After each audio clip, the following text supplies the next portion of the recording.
আসসালামু আলাইকুম ভাইস, আপনারা সবাই দেখছেন এখানে একটা মারামারি। তো এখানে যে কালো শার্ট পরা এই ছেলেটা সামনে ছেলেটাকে মেরেছে, সবুজ গেঞ্জি গায়ে দিয়ে ছেলেটাকে মেরেছে। ও হলো বাসের হেল্পার। এই বাসের হেল্পার এবং ড্রাইভারকে মেরেছে। কালো শার্ট পরা এই ছেলেটার নাম হলো সাগর। ঘটনার স্থল হচ্ছে হলো মস্তর মোড় 622 শাখা অফিস।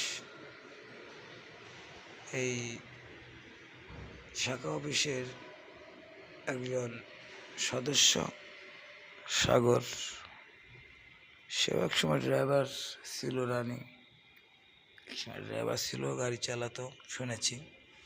এখন সে কিছুই করে না, এখন সে শুধু এই গাড়ির ড্রাইভার হেল্পার এদের দেখলেই এদের কাছ থেকে টাকা চায়, না দিলেই তাদের এরকম মারধর করে। দীর্ঘদিন যাবত এইভাবে চলে আসছে।